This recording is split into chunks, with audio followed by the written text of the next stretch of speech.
Latar belakang pada periode Joseon abad pertengahan menceritakan tentang seorang putra mahkota nekat menyelidiki wabah misterius yang melibatkan sang raja atau ayahnya sendiri. Tak disangka, wabah misterius yang sudah menyebar di seluruh negeri ternyata adalah wabah zombie.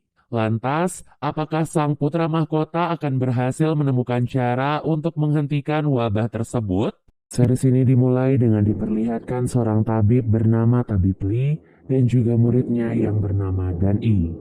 Tabib Lee diundang ke istana kerajaan untuk mengobati sang raja yang sedang sakit keras. Sebelum memasuki kamar raja, Tabib Lee mengingatkan kepada Dan I untuk tidak melihat bilik tempat tidur sang raja. Setelah memasuki kamar raja, Dan I berjalan perlahan-lahan menuju bilik tempat tidur raja. Saat sedang memasukkan obat ke dalam bilik, Dan I tidak bisa menahan rasa penasarannya untuk tidak melihat ke dalam bilik. Hingga akhirnya, begitu ia mendongakkan kepalanya, ia pun ditarik ke dalam bilik. Tabib Lee yang berada di sana tak bisa berbuat apapun dan hanya bisa mendengar suara teriakan Dan I yang sepertinya sangat kesakitan. Keesokan harinya, seluruh daerah di kota kerajaan digegerkan dengan adanya berita yang mengatakan kalau sang raja telah wafat. Seorang komandan militer bernama Cho Bom-il, putra dari seorang dewan negara yang bernama Cho Hak-ju, langsung memerintahkan semua prajurit untuk mencari tahu siapa yang menulis dan juga menyebarkan berita tersebut. Sedikit penjelasan tentang dewan negara Cho Hak-ju. Ia adalah pemimpin dari klan Hewoncho sekaligus ayah dari sang ratu. Jadi tak heran jika ia menduduki posisi yang cukup penting di kerajaan. Scene lalu beralih memperlihatkan seorang putra mahkota bernama Li Chang. Kabar kematian sang raja membuat Li Chang sangat khawatir, jadi ia pun memohon pada ratu agar diizinkan bertemu dengan sang raja. Namun, sang ratu ternyata tidak mengizinkan Li Chang bertemu sang raja dengan alasan ia tak ingin Li Chang tertular penyakit. Karena tidak terima dengan keputusan ratu, Li Chang pun kembali ke ruangannya dengan perasaan kesal. Ia kemudian memanggil pengawal pribadinya yang bernama Mu Yong dan memintanya untuk mencuri jurnal tabib kerajaan agar ia bisa tahu penyakit apa yang sebenarnya diderita oleh sang raja. Karena rasa penasaran yang tak kunjung hilang, Li Chang pun nekat pergi ke kediaman raja untuk melihat langsung apa yang sebenarnya terjadi. Sesampai di kediaman raja, Li Chang berhasil menghindari beberapa pengawal yang berjaga di sana. Namun betapa terkejutnya ia saat melihat bayangan sosok monster yang sangat mengerikan muncul dari dalam bilik sang raja. Sayangnya, saat Li Chang akan memeriksa monster itu, Bom-il dan pasukannya tiba-tiba datang memergoki Li Chang. Li Chang pun mengatakan kalau ia baru saja melihat sesosok monster di dalam kamar sang raja. Dengan alasan itu, Li Chang pun nekat menerobos masuk ke dalam kamar raja untuk melihat apa yang sebenarnya terjadi. Di dalam kamar raja, Li Chang malah menemukan Tuan Cho, ayah dari Bom-il dan Ratu, yang mengatakan kalau sang raja sudah sembuh dan sekarang sedang berada di kediaman ratu. Hal ini tentu saja menimbulkan kecurigaan karena Li Chang merasa kalau semua anggota klan Hewoncho seperti sedang menyembunyikan keberadaan sang raja. Setelah kembali dari kediaman raja, Li Chang pun bertemu dengan Mu Yong di ruangannya. Di sana Mu Yong menyerahkan jurnal tabib kerajaan yang diinginkan oleh Li Chang. Setelah membaca jurnal tabib kerajaan, kecurigaan Li Chang pun semakin kuat. Pasalnya, jurnal tabib kerajaan harusnya berisi laporan terkini kondisi sang raja yang ditulis setiap hari. Namun laporan itu ternyata berakhir saat sang raja dinyatakan dalam kondisi kritis. Alhasil, untuk mendapatkan jawaban atas kecurigaan tersebut, Li Chang pun mengajak Mu Yong untuk pergi mencari tabib Li karena ia adalah tabib terakhir yang mengobati sang raja. Scene lalu beralih memperlihatkan desa Dongni. Di sana terdapat sebuah klinik bernama Klinik Julhon yang dipimpin oleh tabib Li. Di sana ada seorang murid tabib Li bernama Sobi yang sedang mengobati orang-orang yang sakit. Salah satu pasien yang diobati oleh Sobi adalah seorang lelaki bernama Yongshin. Tak lama kemudian, tabib Lee pun akhirnya tiba di klinik Julhon. Sesampai di klinik, tabib Lee langsung meminta Sobi dan semua muridnya untuk segera menyiapkan pemakaman. Saat memeriksa peti yang dibawa oleh tabib Lee, mereka sangat terkejut melihat mayat Dan'i yang dipenuhi oleh luka seperti digigit oleh binatang buas. Di sisi lain, pemerintah kerajaan sedang mengadakan rapat yang dipimpin oleh Tuan Chow. Mereka sedang membahas tentang berita kematian sang raja yang disebarkan oleh seorang oknum. Dalam rapat itu, mereka pun sepakat untuk menetapkan putra mahkota sebagai tersangka. Dengan alasan karena ia pastinya ingin segera merebut tahta kerajaan sebelum anak sang ratu dilahirkan. Jadi putra mahkota sebenarnya bukanlah anak kandung ratu, karena ia adalah anak yang dilahirkan dari seorang selir. Jadi mereka pun berpendapat jika sang ratu melahirkan anak laki-laki, maka tahta kerajaan kemungkinan besar akan jatuh ke tangannya. Oleh sebab itulah mereka berpikir kalau putra mahkota telah menyebarkan berita palsu demi bisa mendapatkan tahta kerajaan. Karena merasa tindakan itu adalah bentuk pemberontakan pada sang raja, Tuan Chow pun langsung memerintahkan Bom Il untuk menangkap putra mahkota di kediamannya. Sayangnya, Bom Il ternyata gagal menemukan putra mahkota karena putra mahkota tiba-tiba menghilang dari kerajaan. Sementara itu, Li Chang dan Mu Yong ternyata sudah pergi dari kerajaan dan sedang dalam perjalanan untuk mencari tabib Li. Mereka berdua nekat melakukan perjalanan ratusan kilometer agar bisa menemukan tabib Li di desa Dongne. Tak butuh waktu lama, Tuan Chow juga akhirnya mengetahui kepergian sang putra mahkota. Alhasil, ia pun langsung mengirim Bom Il dan juga beberapa pasukan untuk mengejar Li Chang. Di waktu yang sama, Sobi yang baru pulang setelah mengambil beberapa tanaman obat, terkejut melihat semua orang sedang menyantap sup daging.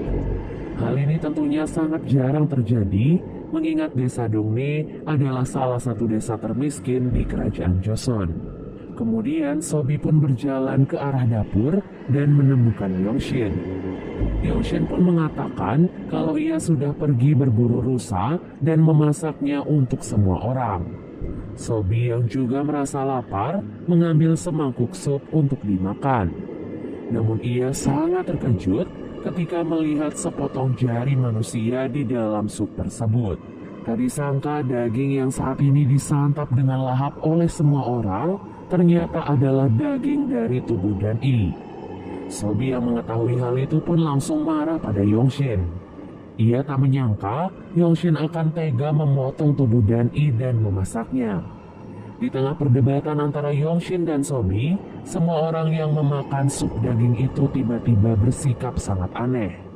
Secara bersamaan, mereka semua mengalami kejang-kejang, muntah, dan bahkan tak sadarkan diri. Lalu, tak lama kemudian, semua orang itu pun tiba-tiba berubah menjadi makhluk yang menyerupai zombie. Yongshin dan Sobi yang mendengar suara keributan dari dalam klinik, sangat terkejut melihat kekacauan yang terjadi. Pertanyaannya, mengapa orang-orang tiba-tiba berubah menjadi zombie setelah memakan daging Dan'i? Dan apa yang sebenarnya terjadi pada Dan'i? Keesokan harinya, Li Chang dan Mu Yong akhirnya sampai di depan klinik Julhon. Di sana mereka melihat klinik tertutup rapat dengan bekas darah di mana-mana. Mereka berdua pun masuk dan melihat keadaan klinik yang sangat kacau. Saat memeriksa keadaan sekitar, Li Chang tidak sengaja terjatuh dan menemukan keberadaan begitu banyak mayat di kolong rumah. Li Chang dan Mu Yong pun melaporkan hal itu pada pemerintah setempat agar semua mayat itu segera dievakuasi. Setelah itu, aparat setempat pun menanyakan identitas Mu Yong dan Li Chang. Mereka sengaja menyembunyikan identitas yang sebenarnya dengan mengatakan kalau mereka berdua datang ke klinik untuk mendapatkan pengobatan. Setelah semua mayat selesai dievakuasi, Li Chang menyadari kalau mayat tabib Li tidak ada di sana. yang artinya dia kemungkinan besar masih hidup. Setelah itu, seluruh mayat itu pun dipindahkan ke kantor desa Dongne. Seorang hakim bernama Bompal dan semua jajarannya sangat terkejut melihat mayat yang begitu banyak. Sang kepala militer pun curiga kalau Yongshin adalah pelakunya. Karena semalam ia mengaku melihat Yongshin mengambil banyak bambu untuk dipasang di depan klinik. Mengetahui kalau tabib Lee kemungkinan masih hidup, Lee Chang dan Muyong pun mencoba mencari di sekitar klinik Julhon. Di sebuah pemukiman warga, mereka menemukan seseorang yang diketahui sering menyuplai tanaman obat untuk tabib Lee. Orang itu berkata kalau baru-baru ini ia sempat menyuplai tanaman pembangkit dari lembah beku yang dipercaya bisa menghidupkan orang mati. Dengan informasi itu, Lee Chang dan Muyong pun langsung bergegas pergi ke lembah beku. Di lembah beku, mereka bertemu dengan Sobi yang sepertinya juga mencari tanaman pembangkit. Di sana, Sobi menjelaskan kalau tabib Lee tidak selamat dari kekacauan semalam. Tapi sebelum kematiannya, tabib Lee sempat mengatakan kalau wabah itu berasal dari Hanyang, tempat tinggal keluarga kerajaan. Selain itu, tabib Lee juga memberitahukan tentang tanaman pembangkit. Jadi Sobi datang ke sana untuk mencari tanaman tersebut dengan harapan ia bisa menyembuhkan para warga yang terinfeksi virus. Kemudian Muyong mengatakan kalau semua warga dari klinik Julhon saat ini sudah dipindahkan ke kantor hakim. Sobi yang mendengar hal itu merasa sangat panik dan segera berlari ke kantor hakim. Lee Chang pun memerintahkan Muyong untuk mengantarkan Sobi, sementara ia sendiri akan kembali ke klinik untuk mengambil jurnal tabib Lee. Sesampai di kantor hakim, Sobi melihat Yongshin sedang dihakimi atas tuduhan pembunuhan semua warga. Sobi selaku saksi akhirnya turun tangan dan membela Yongshin dengan mengatakan kalau Yongshin tidaklah membunuh mereka semua. Sebaliknya, di sana Sobi dan Yongshin kompak mengatakan kalau semua mayat itu bukanlah mayat biasa, di mana mereka semua akan hidup menjadi zombie ketika malam tiba. Oleh sebab itulah hal yang harus mereka lakukan sekarang adalah membakar semua mayatnya agar tidak ada orang lain yang terinfeksi. Namun nyatanya, Hakim Paul dan semua orang sama sekali tidak percaya dengan apa yang mereka katakan. Yang ada, mereka berdua malah dimasukkan ke dalam penjara. Di waktu yang sama, Lee Chang yang tiba di dalam klinik disambut oleh Bom Il dan pasukan yang diperintahkan untuk menangkapnya. Lee Chang yang tidak terima lantas harus berhadapan langsung dengan Bom Il.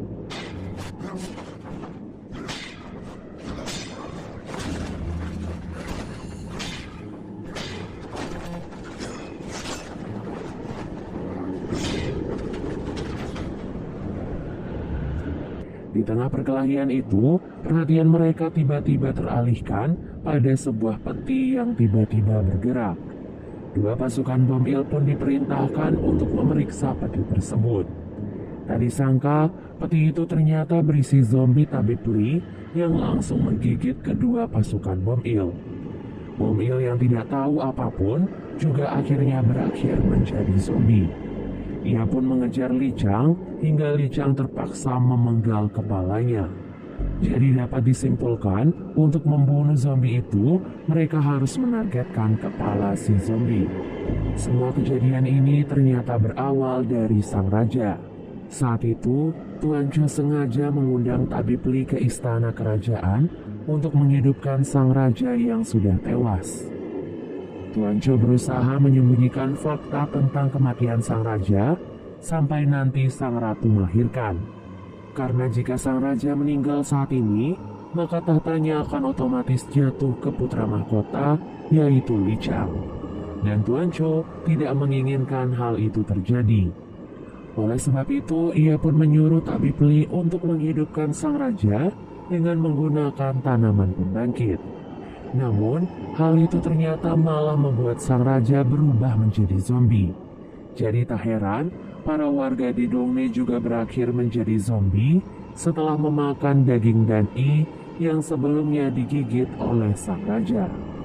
Sesuai dengan apa yang dikatakan oleh Sobi dan Yongshin, Semua mayat yang ada di kantor Hakim Pal pun kini berubah menjadi zombie. Semua mayat itu pun tiba-tiba bergerak dan mulai menginfeksi semua orang yang ada di sekitar mereka. Dalam waktu singkat, penyebaran virus itu pun semakin parah dengan sebagian besar warga sudah terinfeksi. Hakim Pal yang masih selamat segera berlari ke arah penjara dan menyuruh penjaga untuk membukakan penjara tersebut.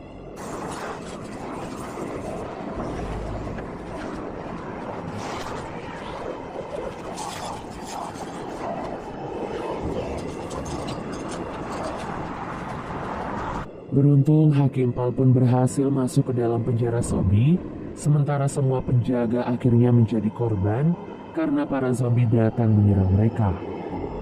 Sementara Yongshin yang berhasil kabur dari penjara mulai mengevakuasi beberapa warga untuk berlindung di tempat yang lebih tinggi. Salah satu petinggi daerah yang dikejar oleh zombie mencoba kabur ke tempat lain dengan menggunakan seekor kuda. Tak disangka, tindakannya itu malah membuat beberapa zombie mengejarnya dan mulai menginfeksi para warga dari daerah yang lain. Tak heran dalam semalam, hampir seluruh pemukiman di desa Dongne kini sudah hancur dan dipenuhi oleh zombie. Li Chang yang keluar dari klinik juga akhirnya dikejar oleh segerombolan zombie.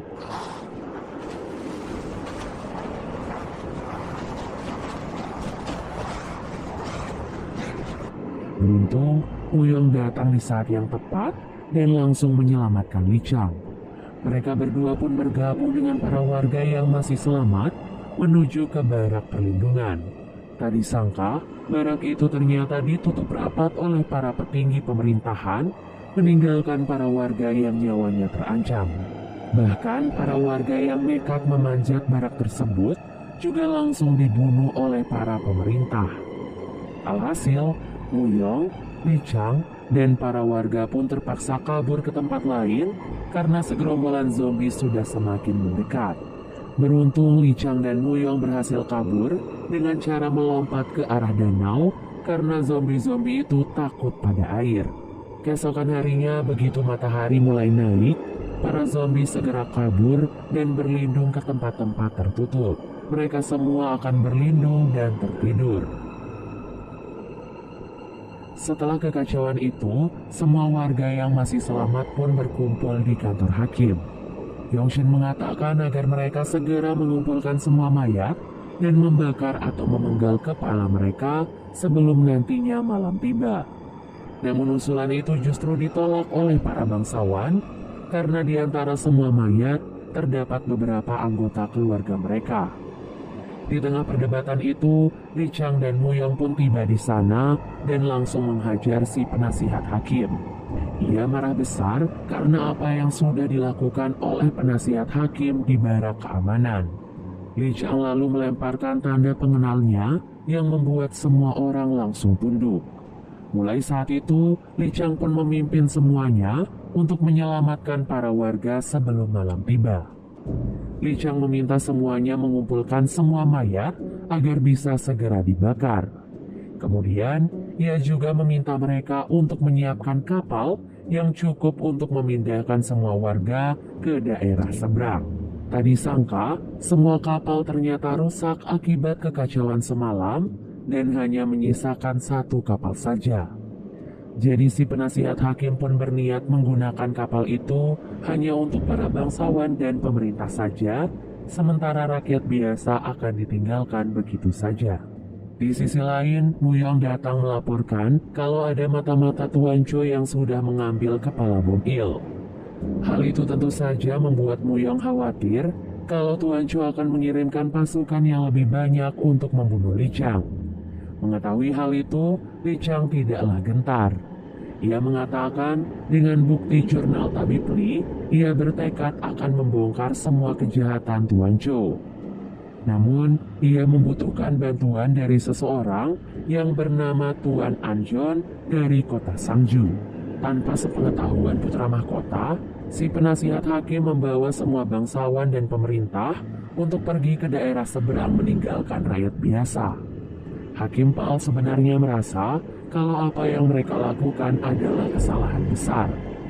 Tapi si penasihat hakim meyakinkan kalau keputusan itu adalah yang terbaik. Apalagi putra mahkota dan Muyong diketahui sudah meninggalkan desa Dongme dan pergi ke kota Sangju.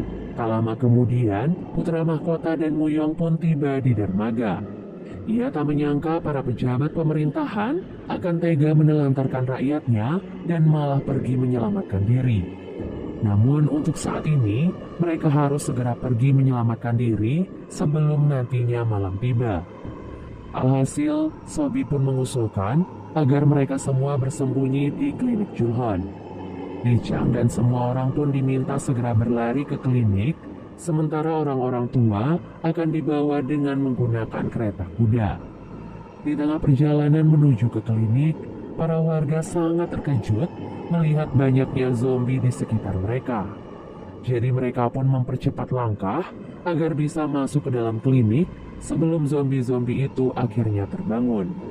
Di tengah kepanikan itu, salah satu kereta kuda yang mengangkut orang-orang tua tiba-tiba saja terjebak. Muyong pun meminta Li Chang untuk segera pergi menyelamatkan diri, namun Li Chang malah menolak.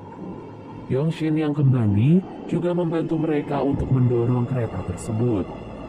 Beruntung, dengan kerjasama itu, mereka pun berhasil mendorong kereta kuda dan melanjutkan perjalanan. Sementara para zombie sudah mulai terbangun dan langsung mengejar mereka. Saat para zombie mulai datang dari berbagai arah, Yongshin yang mendapatkan senapan angin memanfaatkan senjata itu untuk menembak beberapa zombie yang mulai mendekat ke arah mereka. Pada akhirnya, saat mereka berhasil masuk ke dalam klinik, para warga dengan cepat menutup pintu agar zombie tidak bisa masuk ke dalam klinik tersebut. Li Chang lalu meminta semua wanita, orang tua, dan anak-anak untuk berlindung ke dalam ruangan klinik. Sementara mereka yang laki-laki diminta mengambil senjata untuk melawan zombie apabila zombie berhasil masuk ke dalam klinik. Sementara itu, para pemerintah yang berlabuh menggunakan kapal tiba-tiba mendengar suara aneh dari dalam kapal. Tadi sangka seorang bangsawan ternyata nekat membawa mayat putranya dengan menggunakan sebuah peti. Dan ya, mayat itu pun bangkit dan langsung menyerang semua orang di kapal tersebut. Keesokan harinya, Li Chang dan semua warga pun akhirnya berhasil selamat dari para zombie. Semua warga pun mengucapkan rasa terima kasih mereka kepada putra mahkota yang sudah menyelamatkan mereka semua. Setelah ini, Li Chang berencana akan pergi ke kota Sangju untuk menemui Tuan An. Yongshin yang tidak sengaja mendengar hal itu menawarkan diri untuk mengawal putra mahkota. Kebetulan, Sangju adalah kampung halamannya, jadi ia tahu jalan tercepat untuk sampai di sana. Tak lama kemudian, pasukan yang dikirim oleh Tuan Cho akhirnya tiba di klinik Julhon. Tak disangka, Tuan Cho ternyata mendapatkan kiriman berupa kepala putranya sendiri yang dipenggal oleh putra mahkota. Hal itu tentu saja membuatnya murka, jadi ia pun mengirim pasukan yang lebih banyak untuk menangkap putra mahkota. Karena putra mahkota tak kunjung menyerahkan diri, para pasukan itu pun menembakkan anak panah yang akhirnya menewaskan beberapa warga yang tidak bersalah. Setelah itu, para pasukan pun mulai masuk ke dalam klinik. Beruntung, Li Chang, Muyong, Yongshin, dan juga Sobi bekerja sama untuk melawan pasukan tersebut. Mereka pun bekerja sama mengelabui semua pasukan agar mereka bisa menyelamatkan diri. Setelah mengelabui para pasukan dan membuat mereka kebingungan, Li Chang dan yang lainnya pun memutuskan untuk segera pergi ke kota Sangju. Sementara itu di Hanyang, beberapa menteri dikejutkan dengan adanya sinyal asap yang mungkin merupakan sinyal peperangan. Beberapa menteri itu pun nekat pergi ke istana raja untuk melaporkan hal itu langsung pada raja. Tuan Cho yang melihat hal itu memberikan izin pada mereka dan mengawal mereka masuk ke dalam istana. Di depan pintu kamar sang raja, sang ratu menghentikan ayahnya dan para menteri. Hari sudah semakin gelap dan ia tak ingin para menteri mengetahui kondisi raja yang sesungguhnya. Namun Tuan Cho malah bersikeras dan tetap mengajak para menteri untuk masuk. Tuan Cho mengatakan sinyal api yang ada akhir-akhir ini bukanlah sinyal peperangan, melainkan pertanda datangnya sebuah wabah yang sebentar lagi akan mereka ketahui. Dan tentu saja betapa terkejutnya mereka ketika melihat sang raja dalam wujud zombie. Tuan Cho pun mengatakan kalau raja saat ini masih hidup, jadi keempat menteri itu beserta keluarga mereka akan ditangkap karena telah menunjukkan pemberontakan dan menyebarkan berita kalau raja telah meninggal. Sejak saat itu, Tuan Cho bersumpah akan membunuh dan menyingkirkan siapapun yang berpihak pada putra mahkota dan akan membalaskan kematian putranya. Oleh sebab itu, Tuan Cho pun menegaskan agar sang ratu fokus pada kandungannya dan memastikan kalau anak yang ia kandung saat ini adalah anak laki-laki. Di sisi lain, putra mahkota dan yang lainnya beristirahat sejenak sebelum kembali melanjutkan perjalanan ke kota Sangju. Saat itu, Sobi pamit sebentar untuk mencari tanaman obat sebagai persediaan. Namun saat sedang mencari tanaman obat, Sobi tiba-tiba berteriak setelah melihat sosok mengerikan yang mendekatinya. Li Chang dan yang lainnya pun segera berlari untuk menyelamatkan Sobi. Tadi sangka sosok mengerikan yang mengejutkan Sobi ternyata adalah Hakim Pal. Hakim Pal menceritakan tentang kekacauan yang terjadi di kapal dan mengatakan kalau hanya ia yang berhasil menyelamatkan diri. Sayangnya, kapal yang dipenuhi zombie itu kini mengarah ke kota Sangju yang tentunya akan membuat penyebaran zombie semakin meluas. Karena hal itu, Li Chang dan yang lainnya pun memutuskan untuk kembali melanjutkan perjalanan ke kota Sangju untuk menghentikan penyebaran tersebut. Sesampai di kota Sangju, Li Chang dan yang lainnya melewati sebuah desa di pinggiran kota. Di sana mereka pun terkejut melihat penduduk desa yang sepertinya sedang berpesta menikmati makan besar. Tadi sangka, penduduk desa itu ternyata mendapatkan semua makanan dan pakaian setelah menjarah kapal yang tiba di kota Sangju. Li Chang yang mendengar hal itu pun lantas menanyakan di mana mayat semua orang di kapal itu. Dan orang-orang desa menjawab kalau mereka telah menguburnya di suatu tempat.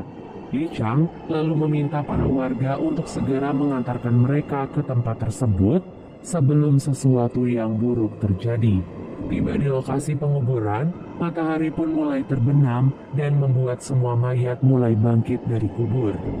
Li Chang dan yang lainnya akhirnya bekerja sama untuk menghadapi segerombolan zombie yang sangat banyak.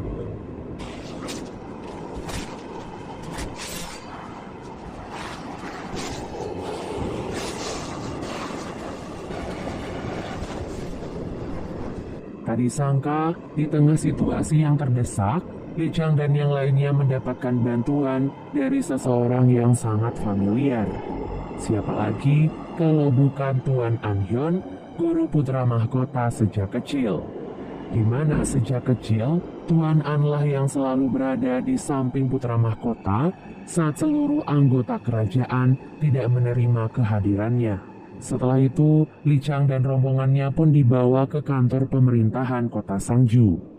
Di sana, Li Chang berbicara empat mata dengan Tuan An untuk melaporkan apa yang dilakukan oleh Tuan Cho. Selain itu, Li Chang juga meminta dukungan Tuan An untuk bersatu melawan klan Hewon Cho yang sudah merugikan banyak pihak. Sementara di luar, Sobi mendekati Mu Yong dan menyampaikan kecurigaannya pada Tuan An dan pasukannya. Dari kejadian sebelumnya, terlihat jelas kalau Tuan An seperti tidak terkejut dengan keberadaan para zombie. Dan bahkan, ia tahu betul bagaimana cara membunuh mereka. Hal ini tentunya cukup janggal karena keberadaan zombie sendiri baru saja tiba di kota tersebut. Keesokan harinya, pemerintah daerah mendapatkan surat yang berisi kalau pasukan Hanyang sedang dalam perjalanan untuk menangkap putra mahkota. Hal ini tentunya menimbulkan kepanikan di pihak mereka karena mereka tak ingin adanya kekacauan hanya karena perseteruan antara anggota kerajaan. Sementara itu di istana kerajaan, Tuan Cho mengumpulkan semua menteri untuk mengumumkan tentang wabah zombie yang sedang menyebar. Ia pun menugaskan semua pasukan untuk bersiap memerangi wabah tersebut. Semua pasukan pun dikerahkan mengelilingi setiap daerah guna menanggulangi penyebaran virus. Tak lama kemudian pasukan pun tiba di kota Sangju. Para pasukan memaksa masuk dan langsung mengkarantina kota Sangju dengan alasan untuk menghentikan penyebaran virus zombie. Padahal hal itu dilakukan semata-mata agar ruang lingkup gerak putra mahkota dijaga dengan ketat. Setelah itu, pasukan Tuan Cho pun bergerak ke kediaman Tuan An untuk menangkap putra mahkota. Beruntung, Tuan An sudah mengantisipasi hal itu, jadi ia pun menyiapkan pasukan untuk melawan mereka. Tak disangka Tuan An sudah mengetahui kedatangan pasukan itu melalui sebuah surat yang dikirim, di mana surat itu berisi pemberitahuan kalau putra mahkota sedang dalam perjalanan ke kota Sangju. Yang berarti di antara orang-orang yang ada di sekitar putra mahkota ada satu orang mata-mata Tuan Cho. Setelah itu pemerintah melaporkan adanya kekacauan di gerbang depan. Di sana rakyat biasa meminta izin untuk dibiarkan mengungsi di dalam gerbang. Li Chang yang melihat hal itu pun segera memerintahkan penjaga untuk membukakan gerbang, namun Hakim Sangju menolak hal itu karena mereka tak memiliki persediaan makanan yang cukup untuk semua orang. Jadi apabila rakyat itu dibiarkan masuk, maka rakyat di dalam gerbang akan menderita kelaparan. Karena hal itu Li Chang pun marah dan langsung memecat Hakim Sangju. Alhasil, semua rakyat itu pun diizinkan masuk ke dalam gerbang. Setelah semua rakyat masuk ke dalam gerbang, Li Chang pun memimpin semuanya untuk bergotong royong membuat senjata untuk menghadapi zombie. Mereka pun bekerja sama membuat jebakan di pintu masuk agar zombie tidak bisa melewatinya. Di waktu yang sama terlihat sebuah perkumpulan di mana semua wanita hamil dikumpulkan dan diberikan makanan yang cukup untuk mereka. Bahkan, pemerintah sudah menyiapkan bidan khusus untuk membantu mereka melahirkan. Hari itu, salah satu dari mereka pun akhirnya melahirkan. Namun, setelah beberapa saat suara bayi terdengar menandakan proses persalinan sudah selesai, suara itu pun tiba-tiba hilang, meninggalkan tanda tanya. Bidan yang membantu proses persalinan itu mengatakan kalau bayinya sehat dan sekarang sedang mendapatkan ASI dari si ibu.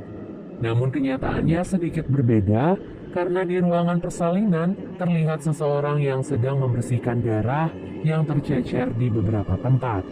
Di dalam istana, seorang pelayan terlihat sedang membantu sang ratu yang sepertinya akan mandi. Namun pelayan itu sangat terkejut melihat kenyataan kalau kehamilan sang ratu ternyata hanyalah rekayasa. Di waktu yang sama, Hakim Pal berusaha mengambil perhatian Sobi dengan membantunya memetik tanaman obat. Tak disangka, Hakim Pal ternyata gagal karena yang ia petik hanyalah rumput liar. Alhasil, Sobi pun terpaksa pergi dan akan memetik tanaman obat itu sendiri. Sobi dan Hakim Pal yang berjalan mencari tanaman obat tidak sadar kalau mereka baru saja tiba di lembah beku. Sobi dan Hakim Pal pun berjalan masuk lebih jauh dan menemukan tanaman pembangkit yang selama ini ia cari. Suasana yang begitu sunyi tiba-tiba pecah begitu mereka mendengar suara langkah kaki yang terdengar sangat mencurigakan. Sobi dan Hakim Pal pun terkejut karena langkah kaki itu ternyata berasal dari seorang zombie. Namun, fakta yang lebih mengejutkan adalah zombie itu bergerak ketika siang hari. Hal itu pun membuat Sobi menarik kesimpulan kalau zombie-zombie itu bangkit bukan karena matahari tenggelam, melainkan karena faktor suhu dan udara, di mana suhu dingin akan membuat mereka bangkit kembali. Hal itu juga terjadi pada Li Chang dan pasukannya. Mereka terkejut melihat kedatangan segerombolan zombie di pagi hari. Padahal mereka baru saja merasa senang karena sepanjang malam dilewati tanpa adanya serangan apapun. Hal ini disebabkan karena kota Sangju sekarang sudah memasuki musim dingin. Alhasil, Li Chang dan semua pasukannya pun terpaksa kembali bersiap-siap menghadapi segerombolan zombie yang mendekat ke arah mereka. Season 1 pun diakhiri dengan ketegangan pada Li Chang dan pasukannya yang diserbu oleh segerombolan zombie yang sangat banyak. Kemudian, Tuan Cho dan pasukannya juga terlihat sedang dalam perjalanan